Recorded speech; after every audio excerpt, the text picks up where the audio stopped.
This program is brought to you by Stanford on iTunes U at Stanford University. Please visit us at itunes.stanford.edu.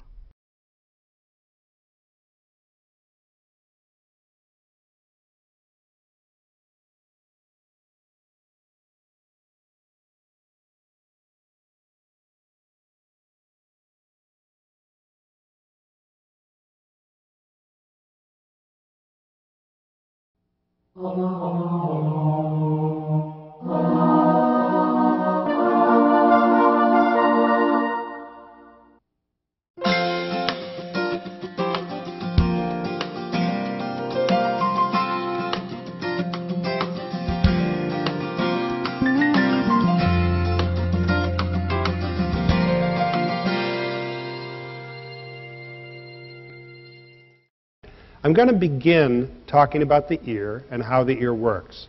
I'm then going to talk about some of the common ear diseases and talk about some of the methodologies that we currently have to overcome hearing loss and to cope with hearing loss. And finally, I'm going to talk about the future. I'm going to talk about the promises that technology has in the coming decades to revolutionize how the ear works in relation to technology such as computers and telephones and cell phones, and how these kinds of things promise to help people with hearing impairment. Now, hearing loss is very important, and I say this not just as an ear doctor, but I talk with my mom, and I talk with my wife's parents, and I look at where people are isolated in their communities as they grow older. Hearing and the ability to have language is the most fundamental part of what it is to be a human being. When hearing is impaired, it leads to social isolation. It can contribute to depression. And most importantly, as one gets older, it's very easily mistaken for senility.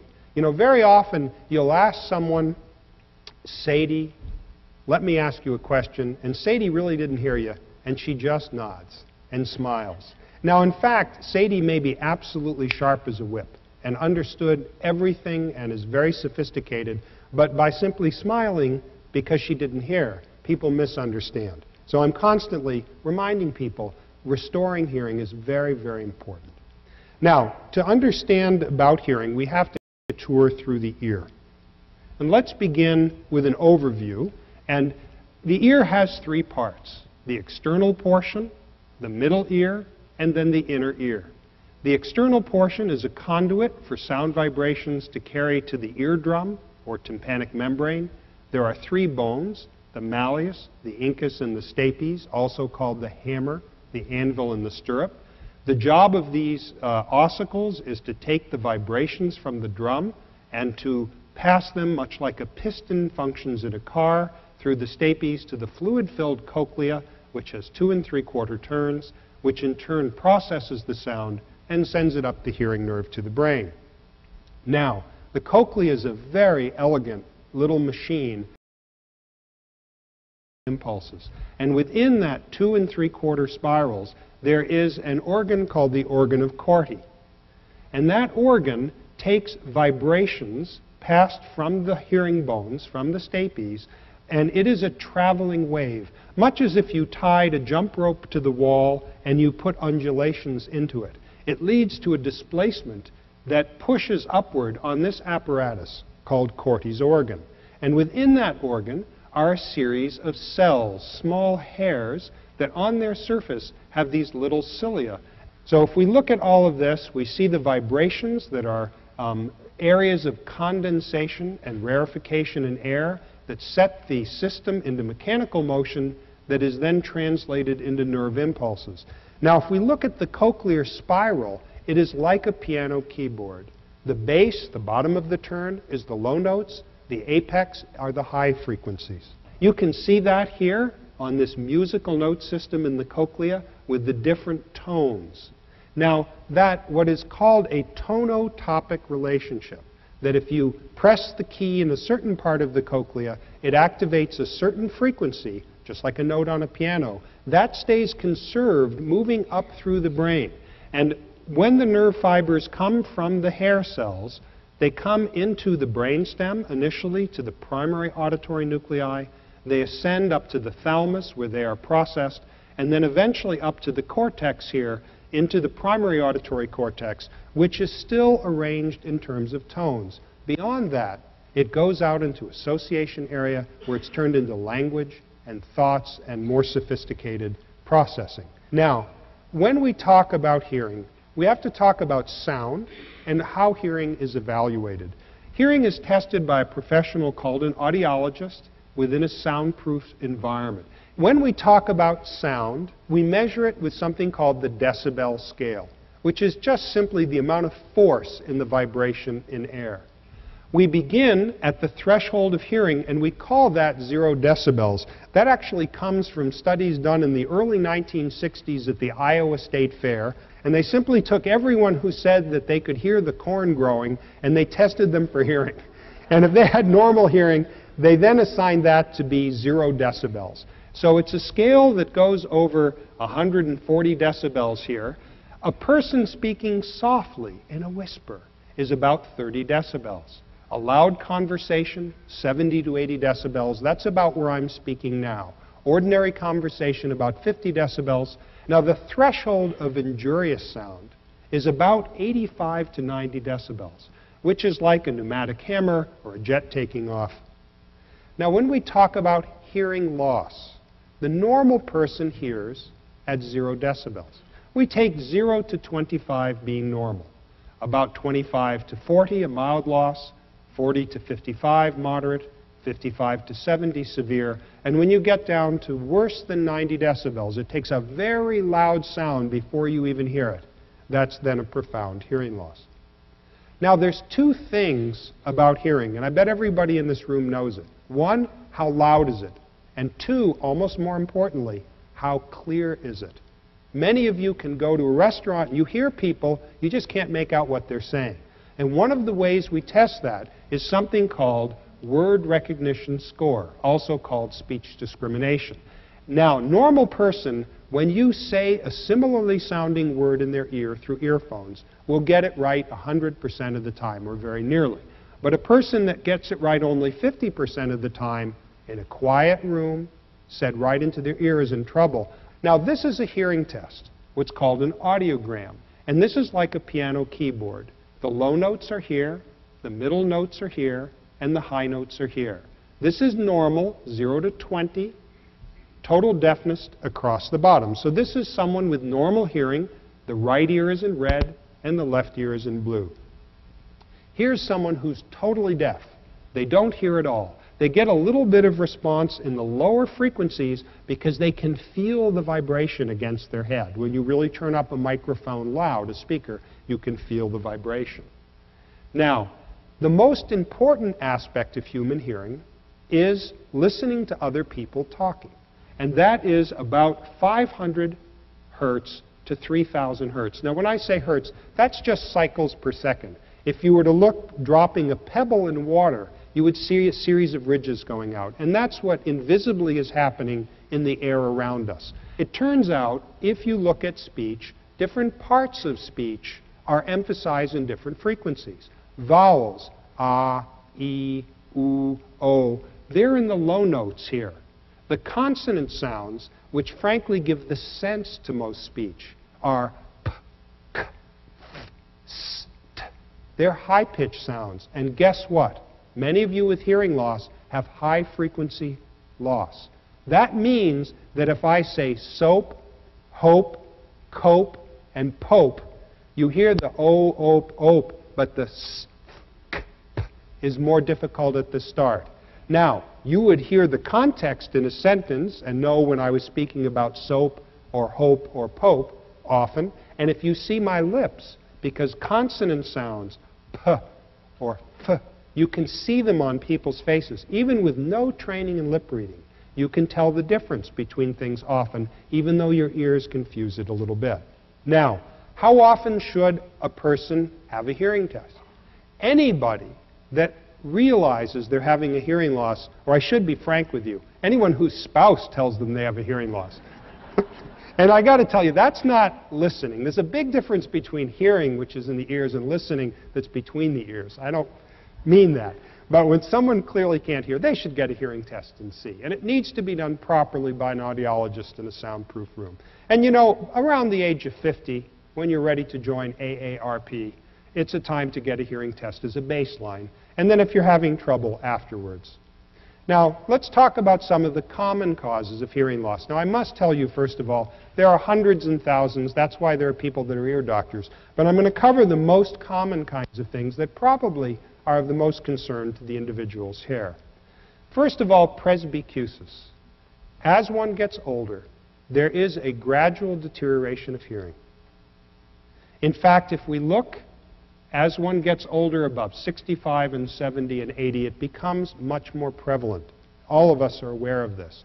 About 75% of people over the age of 60 have a significant hearing loss.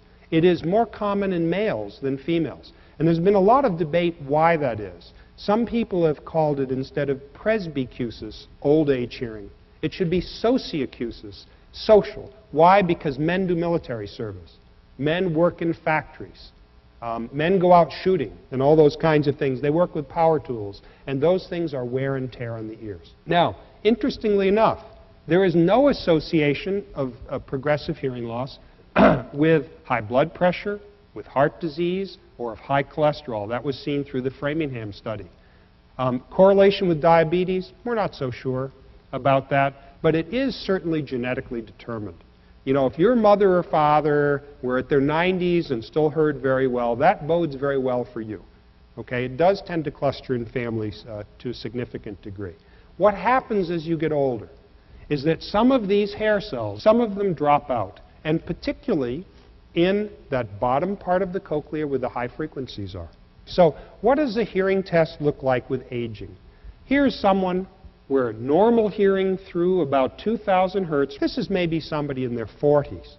Over time, it begins to drop more in the higher frequencies. And then over time, as you reach your 70s and even in your 80s and 90s, now many people in their 80s and 90s don't have hearing this bad. Fortunately, we really don't see aging-related hearing loss get much worse than this. If you look here at population data, people in their 30s and 40s and 50s, you can see a gradual tendency towards worse hearing as you get older, but again, almost never leads to total deafness or complete inability to hear. Obviously, as the population grays, this has become much more of an issue. Many of us are living to the ages these days where hearing begins to wear out more and more. And there is, through the National Institute of Deafness and Communicative Disorders, a priority for studying, and we at Stanford are interested in studying the implications of aging in the auditory system with an eye towards remediating it, perhaps finding the fountain of youth for the ear, finding ways of preventing the deterioration of hearing with age. The second largest cause of hearing loss is excessive noise. Now, this comes from many areas. It comes from occupational exposures from loud noises.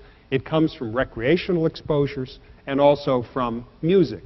Now, interestingly enough, there have been studies of rock musicians and of symphony orchestra musicians. Who would you imagine gets worse hearing? Well, interestingly enough, symphonic musicians do fine. And in fact, they have good hearing. They track just with the normal population as they grow older. But if you've ever noticed that rock music, ba-boom, ba-boom, is all low-frequency bass, that's because they don't hear the piccolos in rock music. Because musicians who play day after day gradually wear out their high frequencies. And in fact, there is an organization for hearing loss in rock musicians. You can see here, You May Kiss Your Hearing Goodbye, to try to implore to younger people to protect their hearing as they become rock musicians. Now, the ear is vulnerable to very loud noises, but it's not vulnerable to normal noises. Normal conversation, normal background noise does not harm hair cells or wear out the ears to the best of our knowledge. The worst kind of noise is an impulse noise, like a gunshot, or like the clapping of a metal object against an anvil, for example. And why is that?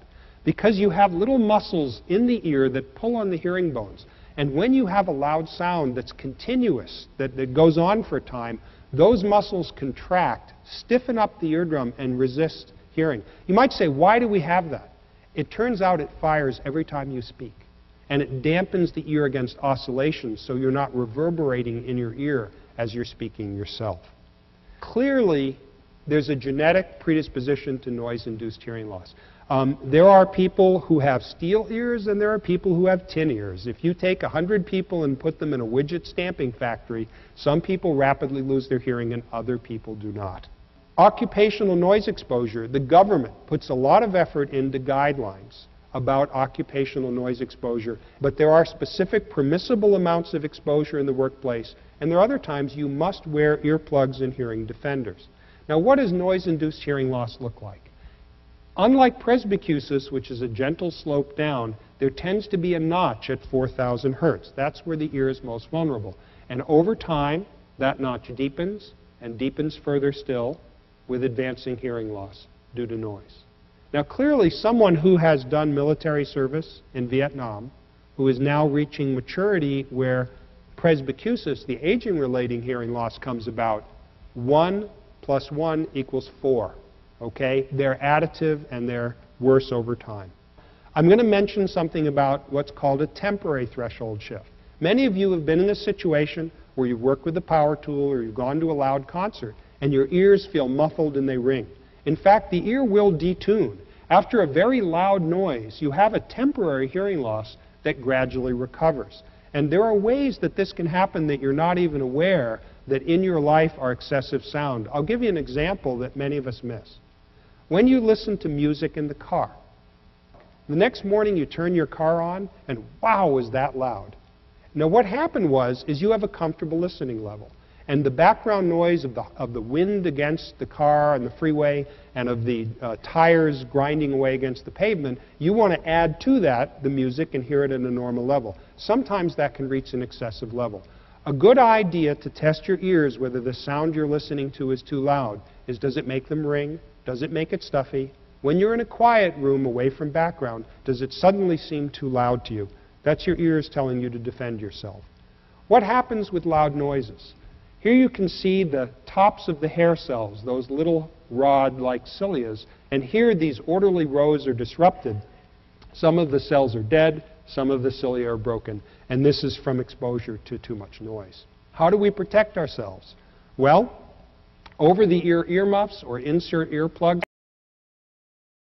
These are sound level meters in many environments. If you have a question, you can buy a meter or rent a meter or have someone come out and test it.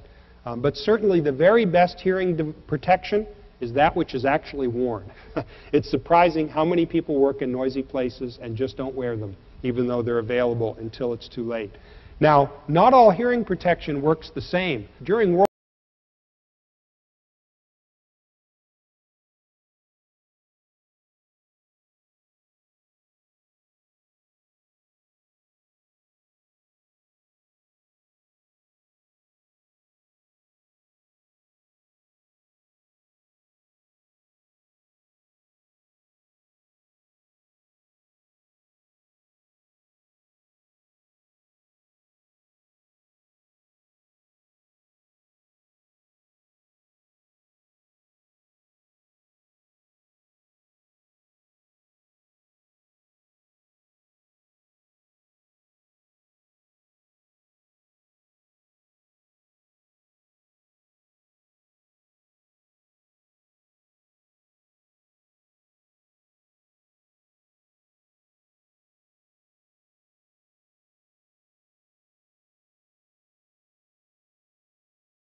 fluid-filled space in the body.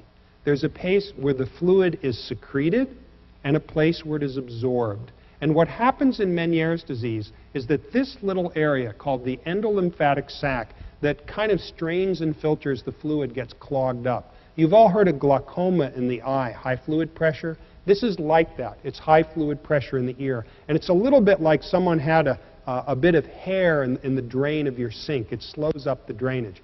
This is unusual because it gives a low frequency hearing loss. In the past, I was showing you high frequencies. This is in the low notes, which is different. It's also different because instead of being slowly and gradually progressive, it fluctuates. You might have good hearing one day and both the hearing and the balance side of the ear, and it can give very bad attacks of vertigo in some people. Now, sudden hearing loss. There are people who wake up in the morning and one ear suddenly has gone deaf. Fortunately, it's not very common, and fortunately, it almost never strikes both sides. But this happens as you get older. It most likely is an ear attack like a heart attack. A small blood vessel to the inner ear gets a clot in it, and the ear suddenly shuts down and doesn't work. We sometimes see it with viruses as well. Autoimmune hearing loss. We all know that there are times that the body's own immune system makes antibodies against itself. And there are forms of arthritis, for example, rheumatoid arthritis and lupus that are like that. But the ears can also be a target of this. And what tends to happen in autoimmune hearing loss is that antibodies go and attack the inner ear on both sides, and people rapidly lose hearing. Fortunately, this is not common. There are people who suddenly lose hearing, gradually lose hearing, in one ear. Now, the otologist gets very worried when we see only one ear going down. Most ordinary hearing loss of benign causes affects both sides equally. Now, sometimes we see someone who had a firecracker go off next to one ear, and then you expect the ears to be asymmetrical. But when we see a good ear, as we see here in the left, and a bad ear on the right, and you can see the word recognition score has dropped from 100% to only 30% on this side, that's when we worry about something beyond the cochlea, that something might be affecting the hearing nerve or the hearing part of the brain. And that's when we end up getting an MRI scan to make sure that there isn't one of these present, called an acoustic neuroma. And the reason this is important, because gradually, over many years, they can grow to press into the brain, as we see here, and give serious troubles. So fortunately, this is rare. Of course, it's what we do a lot of here at Stanford, because at Stanford we see people with complicated problems over a wide geographic area. But in reality, the risk factor of anyone actually having this is 1 in many thousands. Let's talk for a moment about the hearing part of the brain and how it's evaluated. When we have to figure out whether hearing loss is in the inner ear or is in the hearing nerve or hearing part of the brain, there's a very clever test called the auditory brainstem response. And what that does is you give a sound to the ear that's equivalent of hitting a lot of keys on the piano, bang, all at once. And it sends a volley up the hearing nerve towards the brain. You measure the electrical activity of the brain, the EEG, but you look just at the part related to hearing. And you can see a series of waves, and from those waves we can tell you, was the hearing loss in the ear, was it in this part of the brain or that part of the brain?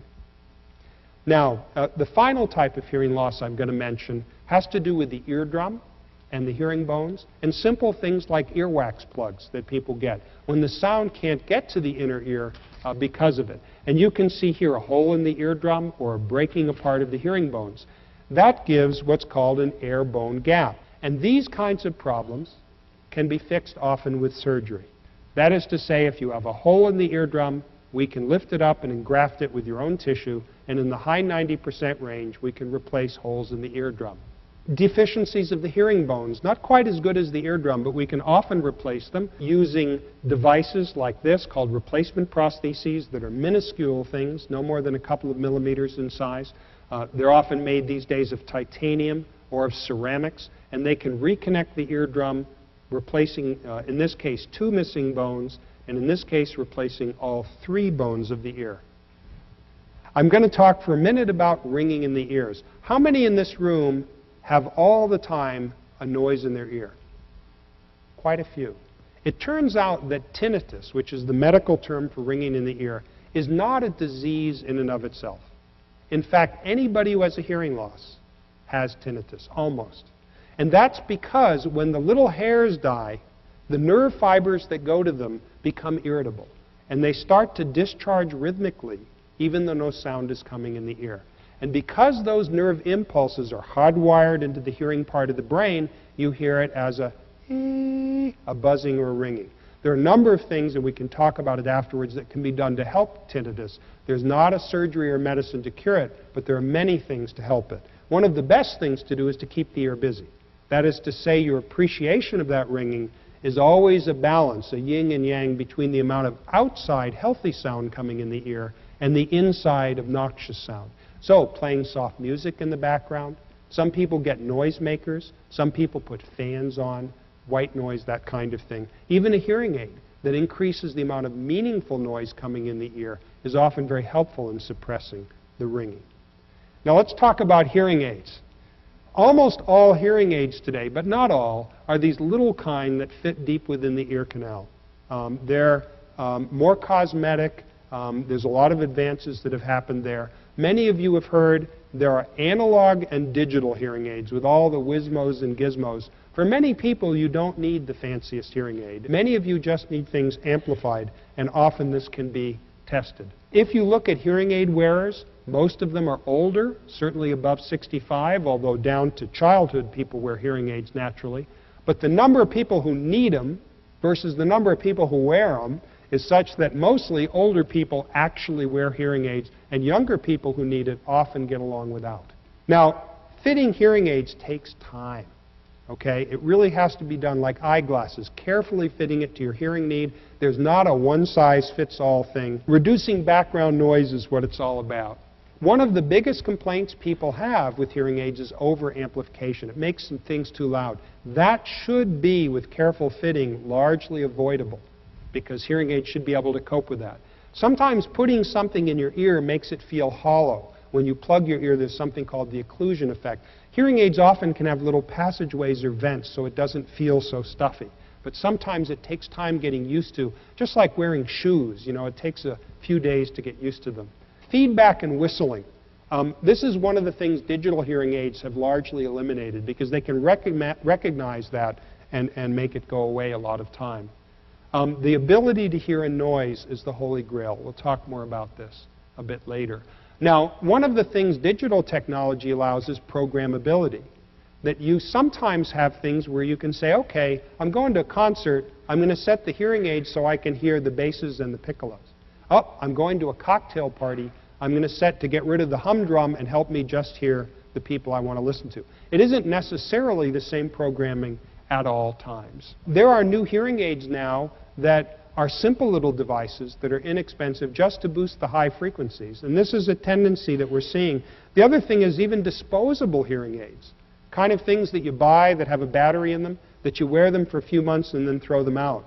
The nice thing about this, they're less expensive, and in an era of rapid technological advances, you're not locked into, you know, yesterday's technology. Hearing aid fitting, I will tell you there's a lot of bad hearing aid fitting out there. But there are a lot of hearing aid dispensers, some are perfectly fine, but some who really don't spend the time with you. You should know, anybody fitted for a hearing aid, in almost every state in America, certainly true here in California, have 1 month to turn that in if you don't like it. And they should work with you. The reason they pay so much money isn't necessarily the cost of the piece of silicone and plastic. It's the service, the time spent with you making it work, making it right, making it fit, and also sometimes trying different devices, because what you try in a soundproof room in the hearing aid dealer is not necessarily the right thing when you get out in real day-to-day life with your friends and family. So hearing aids cost a standard analog hearing aid without a computer kind of thing, $800 to $1,500. The fancy digital devices, $12,000 to $3,000. But be wary. There are people out there who will take whatever you're willing to give them. So, you know, be a good shopper. Go to a reputable place. Currently, insurance has minimal benefit. Medicare, no benefit. And that's not likely to happen anytime soon with the current administration. Medicaid, that is to say, if you're on the state Medi-Cal here, there's a small allotment. And insurance sometimes pays, but seldom pays the full freight. certain insurance companies more and more, especially, you know, if you're in a Boilermakers union or something where there's noise. But do be careful. There's a lot of guys out there that'll just take your money. Be careful about the ones, as a general rule, that advertise heavily on TV and in magazines. Is not necessarily getting the best value. There are a whole bunch of other devices out there that are called listening assistive devices. Some of you are using them tonight to amplify my voice. And these are useful in a number of situations. When you're in a cocktail party, the issue there is signal-to-noise ratio. And one of the ways to help it for people with severe hearing loss are these little devices that fit in your pocket, and you can actually wave a microphone that's directional. So you can just hear the person in front of you and not everything else surrounding you. There is, on hearing aids more and more, the ability to use these devices. For example, you could put a microphone if you go to church or if you're in a small group, put it on the speaker at the front and it will directly transmit to your hearing aid or directly transmit to a little listening device. That is very helpful if you go to classes. Many of those rooms will not have listening systems. But you can bring one yourself and throw a microphone on the teacher's lapel or up at the front desk, and it'll be like they're talking in your ear. These types of devices are wonderful. They are for use in television and also for use in auditoriums and theaters. I would recommend this to anyone, even if you have normal hearing. When I go to the balcony of ACT in San Francisco, everyone around me is laughing at a joke, and I miss it. I have to turn to Lori, my wife, and ask her what happened. I actually like wearing these devices, and many civic auditoriums, public auditoriums, movie theaters have them. And you can actually bring the system with you. They're universal, and you can use them places of worship and the likes. Now, telephones are a special thing. One thing you should notice if you wear hearing aids, that a telephone with the blue connection is hearing aid compatible. You know, if you have a hearing aid, you're much better off having it go directly to the telecoil than having the speaker go to the microphone of the hearing aid. But there are amplified phones very inexpensively. You can buy an amplified phone. If you have a hearing loss, even the local phone company will provide you one, either free at a discounted level. You just need your doctor or the audiologist to write a little note for you. Cell phones, they are very tough. They're very tough for the normal hearing, let alone for the hard of hearing. There are a variety of things for people with very poor hearing. For example, alarm clocks, right? You have things that will vibrate your bed. Sounds like fun from the 50s. They used to have that in the roadside hotels, but that's what will wake you up in the morning. There are things that will flash the light when someone presses the doorbell. Email and instant messaging has been terrific for people with hearing loss that have trouble with telephones. And in fact, in the deaf community, we're one of the earliest adopters of these kinds of technologies. Closed captioning is great.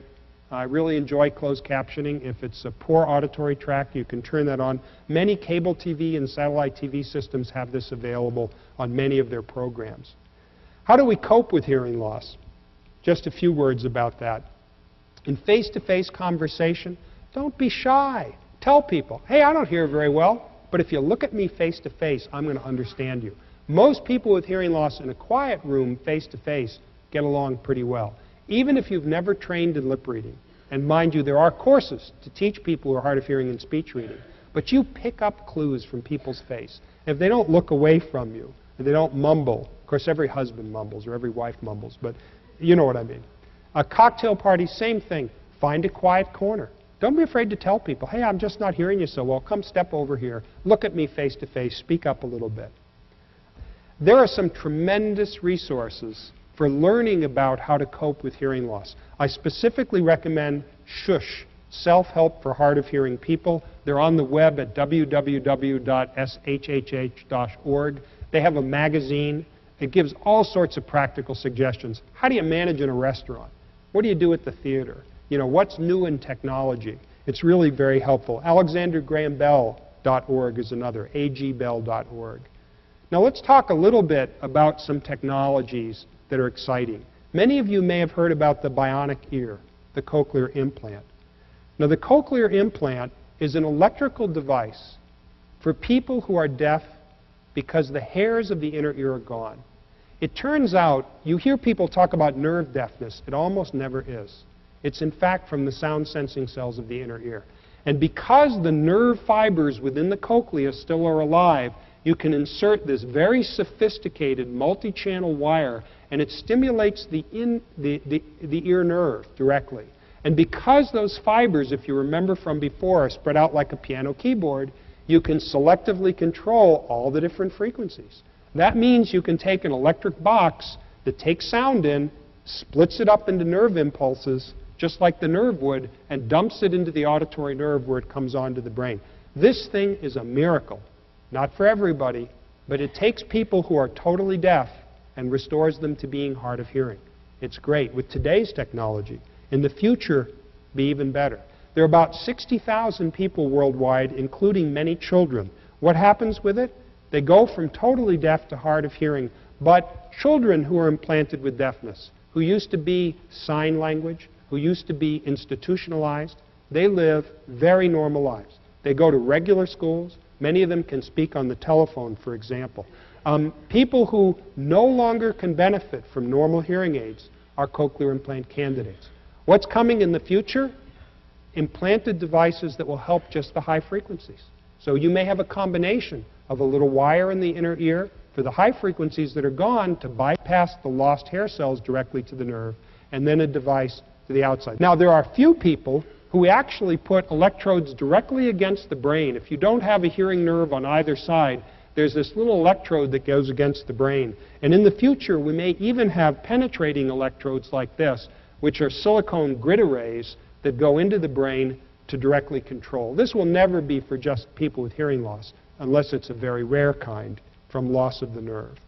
Now, I'm going to say a few pie-in-the-sky comments about the future of hearing research.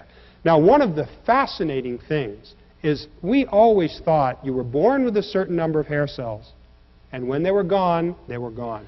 It turns out, at least in birds, this is a chicken, hair cells regenerate. It was a wonderful thing when we learned this. In fact, you can have an animal that loses hair cells, say from an explosion, and that the hair cells grow back, just like a starfish in its limb. Now, we don't yet have this riddle solved in humans because it must not happen in us very much. But knowing that DNA and the cell's apparatus has the capability to do that, as we study and learn how those mechanisms are switched on, we can learn how to engineer the cells to turn that on in humans. Knowing that it exists in other animals means that there's a real hope that someday we can bring this to people and grow back hair cells. And no, Rogaine does not grow back hairs in the ear. I get asked that, believe it or not. Another thing, genetics. I mentioned earlier that tremendous strides have been made in genetics. Here's one example. There's work going on about the gene chip. When a gene chip can analyze all of the different known genetic defects for deafness, you just give a little blood sample and it'll come back and diagnose what's wrong with you, or does your child or your brother or sister have a liability to develop this someday down the line. The holy grail of genetics, gene therapy, fixing what's wrong. There are some early researches done now to actually be able to put repaired DNA within the inner ear. This is an organ of Corti with hair cells. We're many decades away from being able to do this profitably in humans. I hope I'm pessimistic. But this clearly will happen someday, the ability to repair genetic defects that are causing deafness. Fabrication of body parts, believe it or not. This looks like Ross Perot, I think. But you know, this is some research that I've been involved in over the years, growing new eardrums, using growth factors, epidermal growth factor and fiberglass growth factor, and putting in the soup of biorecombinant chemicals to stimulate healing and regrowth. I believe that microsurgery for holes in the eardrum may not be necessary in the future. We may be able to just have the proper drop that we place in the ear and regrow an eardrum in situ. Functional imaging. You know, CT and MRI scans show anatomy and structure. More and more imaging is going to function. This is an example of someone listening to music, showing the different areas of the brain lighting up, because we're not just looking at the structure of the brain, we're looking at its use of glucose. We're looking at phosphate bonds and biochemistry. Now, in the ear world, many of you may have heard about noise cancellation. Somebody had the brilliant idea that if sound is vibration in the air, if you can put anti-sound opposite it, it will cancel. And this is called noise cancellation. And there are some earphones, the Bose company and a few others. These are wonderful. If you go on an airplane and you put these on, all that background noise, it just goes from goes away. Almost 90–95% reduction. Hearing aids are going to change. There are now semi-implantable hearing aids. I do not recommend them now except for experimental use. They're a number of years away. But instead of putting a speaker in the ear canal to tickle the eardrum, it actually links a little magnet that oscillates onto the hearing bones, sometimes a piezo-ceramic oscillating crystal. In the future, we'll see completely implanted hearing aids that have a little microphone pickup off the malleus that amplify and dump it in on the stapes. Very nice. You don't even see them. This is a few years down the line, but there will be a time where hearing aids are completely implanted. What we're going to see soon is hearing aids moving deep within the ear canal next to the eardrum to be sort of like a contact lens for the ear, extended wear. The doctor probably has to put it in because the eardrum is a fragile place, but it'll have the right kind of thing to be deep inside. Nobody can see it. There are reasons acoustically it's better because you don't have the resonance and things. And I'd predict within a few years we'll see much more of that. Now, pie in the sky.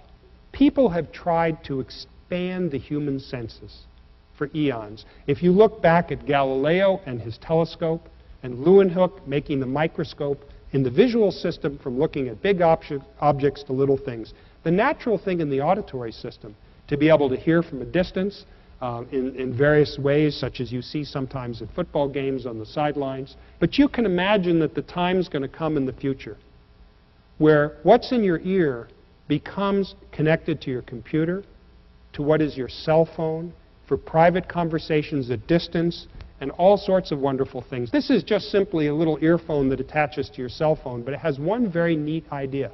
When you talk, it picks up your speaking from the ear. Think about that. If it can be the microphone picking up when you're speaking from the ear, your cell phone is going to go from this to this in a few years, not long. You put it in your ear, cell phone turn on, phone home. Human communication is going to change. Much as we see the telephone, we take it for granted today. In the 19th century and early 20th century is a revolution. The telephone is going to look, that revolution is going to look small compared with the revolution that's coming, linking the ear to computers and the ear to cell phones and all of those kinds of function. It's going to revolutionize. Right now, when you interface with a computer, you use a very charming 19th century device called a keyboard.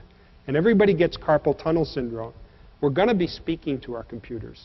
Even now, there's a few programs like IBM Via Voice and all that. But can you imagine what's going to happen when you not only have to talk with real flesh and blood people, but you have to talk with a computer every day, all day long? It's going to be a mess. So a major emphasis we have at Stanford is studying the human voice and how the human voice may integrate man and machine together. Thank you very much for listening. I'd like to ask Sharon Ritteman, our audiologist, and Nick Blevins, who's head of our implant program and is also a great ear doctor, come on and step up. And if we can collect the question cards, we'd be happy to take some of your questions. How can I find out where a reputable hearing aid dealer is? And, you know, there's a lot of ways to look at that. One is, of course, through your physician who has knowledge, whether it be family physician, pediatrician in the source of a child, and certainly your local ear, nose, and throat doctor or ear specialist is going to know about the different areas and can tell you.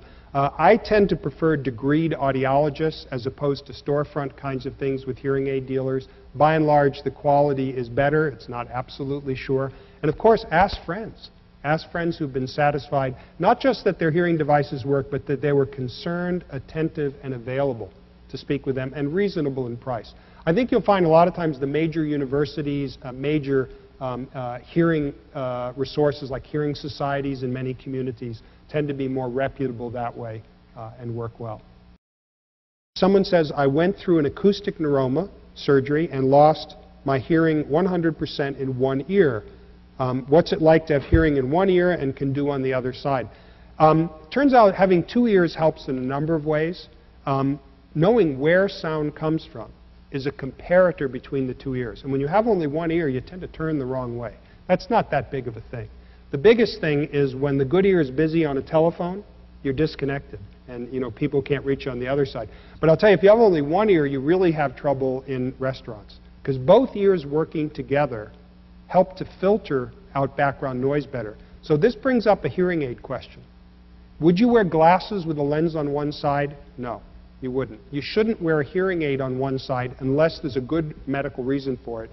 Balanced on both sides gives you an advantage in that way. Now this person's question is, I don't have hearing here and I also have a problem here.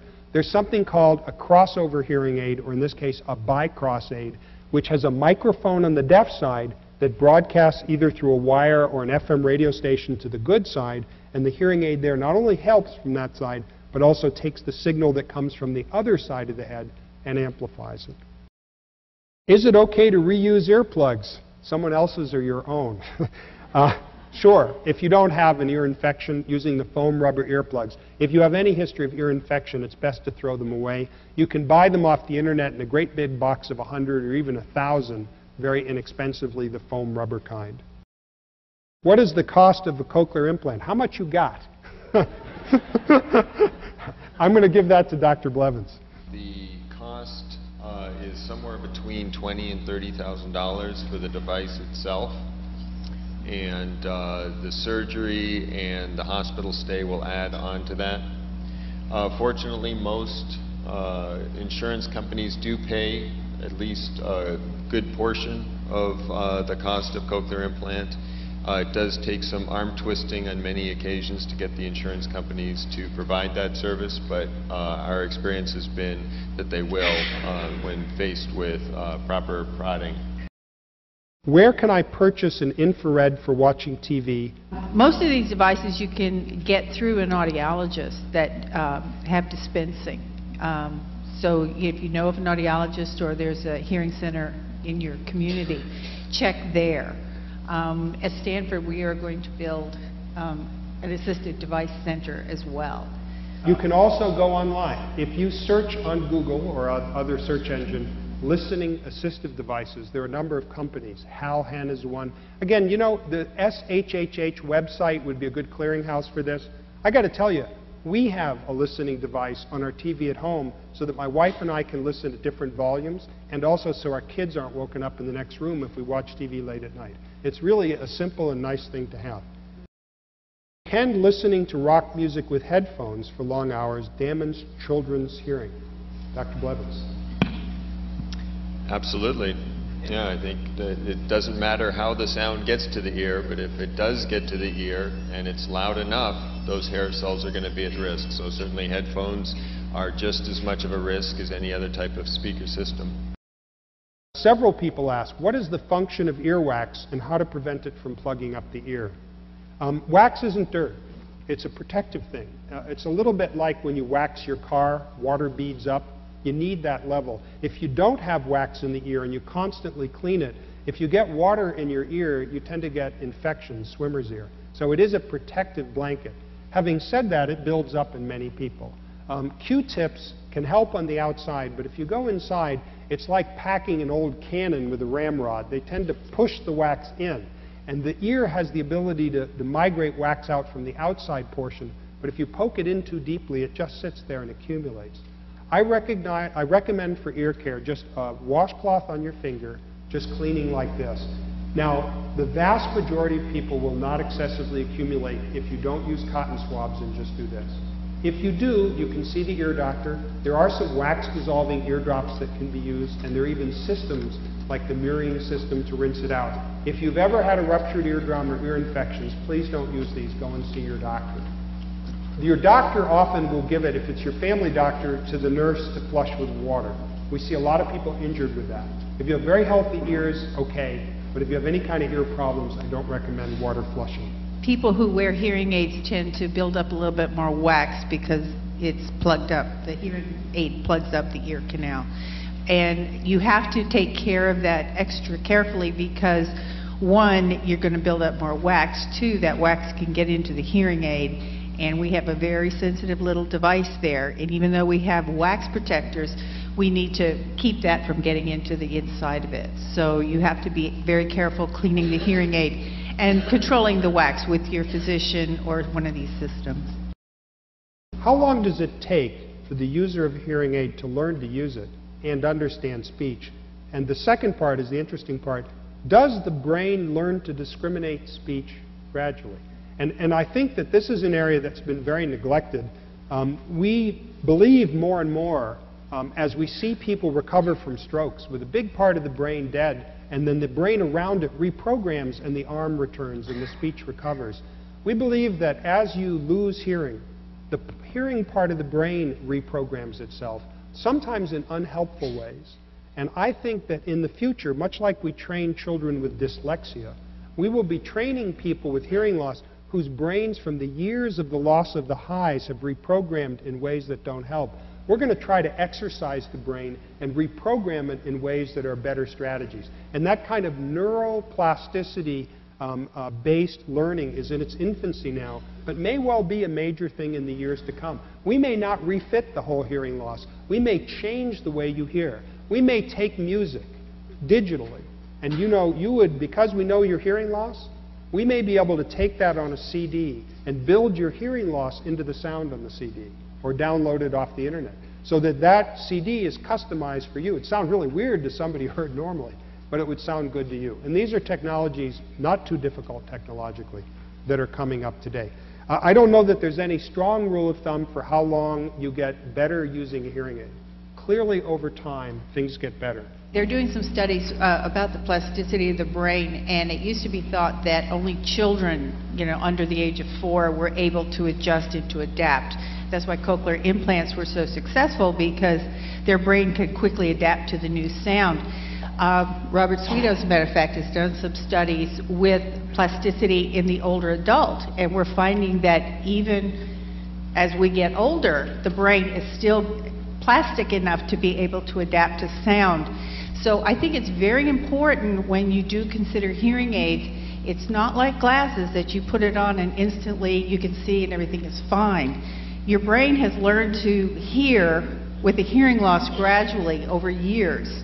So putting a hearing aid in there is going to sound strange for a while, and it is going to take you time to adapt to it. So I think it's really important that you understand that when you go for a hearing aid, and be sure that you can work with someone so that you know that that's the process and it's not a bad fitting hearing aid.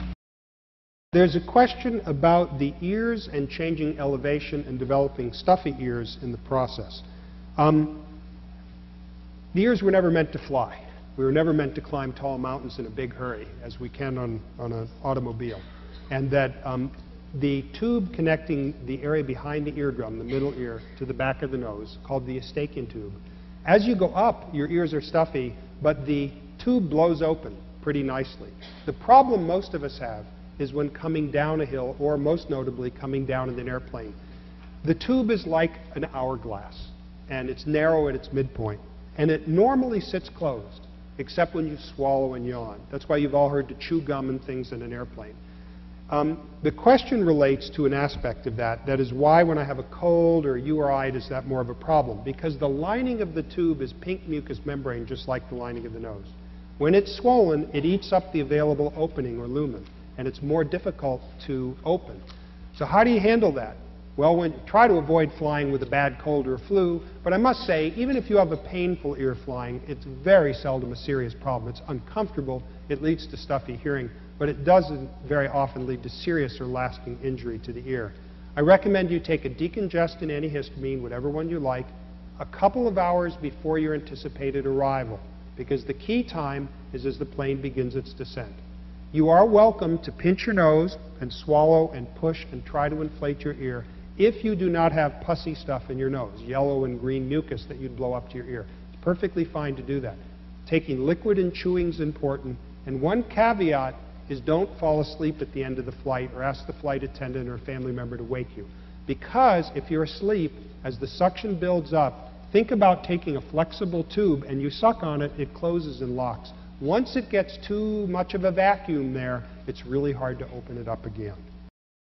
I underwent a right and a left stapedectomy, that is removal of the third bone of hearing for the extra calcium, or for otosclerosis, 40 years ago. I'm now experiencing some loss of hearing at age 65. Is this related to the stapedectomies? should the stapedectomy be redone? So as Dr. Jackler had said, for people who have otosclerosis, it causes a fixation of the little stapes bone, the third bone in the chain. And the stapedectomy surgery that presumably this person had was to remove that stapes bone that was fixed and replace it with a little piston. With time, those pistons can become stuck themselves, either because of some scarring around the area or because the otosclerosis itself can grow onto that little piston that we put in. The little piston can also wear its way off of the other bone that it was attached to help conduct the sound vibrations in. The chances are, though, in this case, is that the hearing loss is likely an inner ear hearing loss. And remember, the inner ear in otosclerosis is going to age just like normal inner ears, and some of that hearing loss is going to be added on top of any pre-existing hearing loss. So they probably have a little bit of a conductive component, difficulty getting the sound vibrations to the inner ear, and probably also a little nerve or inner ear problem that's been building up over the last 40 years. So it's a good question, and it's one that we can only answer by getting a hearing test and seeing exactly how much of the hearing loss is because of a conductive mechanical mechanism and how much is because of an inner ear or nerve mechanism. My very small hearing aids don't seem to do a good job. I suppose it's the relation of smallness to goodness. You know, can you get a bigger hearing aid? Is it better than a little hearing aid? Well, smaller is not always better.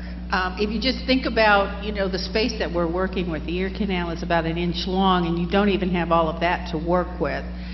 Microchips are very, very small, but you also have to have a microphone in there, you have to have a receiver, so you have to have components. There has to be room in there. So the smaller hearing aids are more limited in what they can do. A lot of times they're fine, that's all that you need. But if you have some difficulty in hearing with those, it might not be enough. In other words, you might have to have a little bit more separation of the microphone and the receiver. You might need a little bit bigger microchip in there to do the processing that you need for your hearing loss. What are some of the ways of treating tinnitus? We did talk, thank you, about that a bit before. Tinnitus being ringing or noise in the ears. One of the best themes, obviously, is to keep the ear busy. Putting in a hearing aid, playing music. Sometimes people find that a certain sound, for example, going in the shower, that's what's called white noise, when the shower water, a certain sound like that really helps to knock it down. If that's true, we can often make that sound or noise. There are devices called tinnitus maskers, where they're basically noise makers for the ear. In my experience, they aren't very helpful. There are a few people that find them useful, but most people really don't. I would say a couple of things. There are medicines that make ringing worse. Number one, aspirin. Not the little bitty aspirin you take to thin your blood, not usually. But if you take large amounts of aspirin, it will certainly make ringing in the ears worse. The other thing is be kind to your ears. Be very careful around loud noises, because that will stir up the beehive. If a fire engine's going by, put your hands up over your ears. If you're hammering in nails, bang. Cotton, put in foam rubber earplugs or over-the-ear muffs. Little things like that can really irritate. Over time, most people learn to cope with the ringing in the ears pretty well. Most people, they're there. If you think about it, it's there, but you learn to live with it. Are there any studies on hearing loss and Lyme disease? Lyme disease is caused by an organism that can get into the central nervous system. It can get into the nerves that go between the inner ear and the brain, and it can get into the inner ear itself. And Lyme disease can be something that's very tricky to diagnose. So it does need to be thought of in unusual cases of hearing loss where there are other neurologic symptoms that are present. But it can be a very difficult thing to diagnose definitively. When you need a behind-the-ear hearing aid for amplification, how do you fit the ear mold to the ear canal, which is not straight due to prior surgeries? Is there any better solution? Well, it's kind of a surgical question and also a hearing aid question. Most ear canals can be accommodated by careful making of a hearing aid mold. and I think they can usually be accommodated. Sometimes the ear surgeon helps a little bit in designing that. Sometimes it takes a fussy thing. You know, you sometimes see people who fit hearing aids with little mini grinders and roto tools and shaping things like true artists. Sharon, do you have anything to add to that? No, I think that's pretty much it, but there are some little things. There are other parts of the outer ear, and the hearing aid companies and the ear mold companies will make what they call helix locks. So they basically kind of put a little piece in the outer ear to kind of hold it in there. Because normally the ear canal is curved, but when you have a surgical ear, that it's more straight, so you don't have that little curve to help hold it in. Why do some people need surgery for eardrums to be repaired? Because don't they heal by themselves? And the answer is sure. Many of us as kids got ruptured eardrums, and they healed. Many of us have been slapped on the ear. I hope not many of us. Some of us, not me. Slapped on the ear, and that will rupture the eardrum. It usually heals. But there are a certain number of people it doesn't, either because infection inhibits nature's healing or because the injury was so massive that it was unable to repair itself. Fortunately, it's not very great in America. If you go to Vietnam, if you go to Romania, where nutrition isn't as good, antibiotics aren't as available, and the kids are not as strong, half the kids don't have eardrums as they grow up. It's a really huge problem in the third world. Someone asked, what should you wear while mowing the lawn? And bib overalls.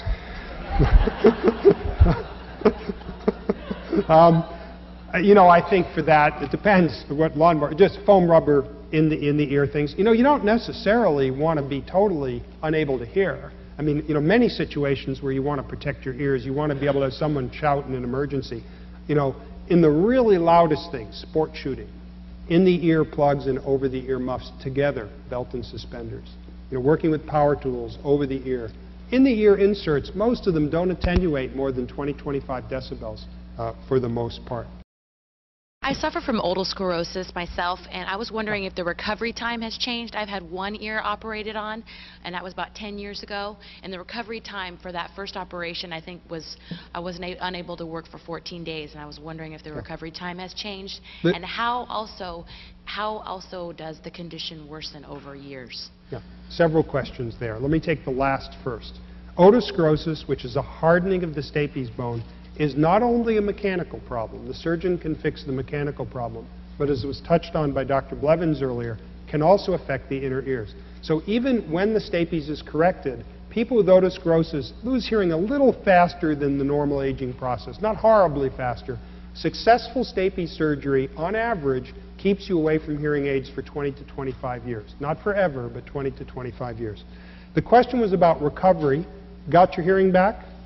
Did you? About 80%. 80% back. That's pretty good. And we like 100%, but that's maybe B plus to a solid B as opposed to an A. Modern stapes surgery, all stapes surgery involves a tiny entry into the inner ear. More and more we've gone to tiny little openings done with a micro drill or laser that is less traumatic to the inner ear. I couldn't answer because 10 years ago some of these techniques were there as well. Many people with stapes surgery go back to work in a few days to a week. It really depends on what you do. If you work on steel I-beams building skyscrapers, you know, the inner ear is balanced, I'd want you off for a month. For most ordinary work, it's sooner. There's a big individual variance. Some people are doing normal things in 2 days. Some people need a few weeks before vigorous exercise. It just really depends on the person.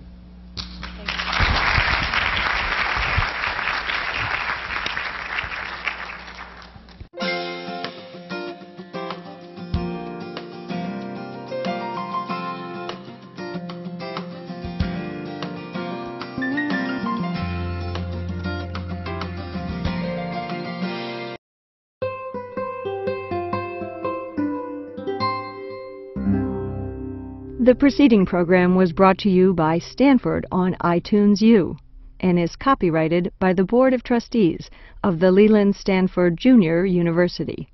Please visit us at itunes.stanford.edu.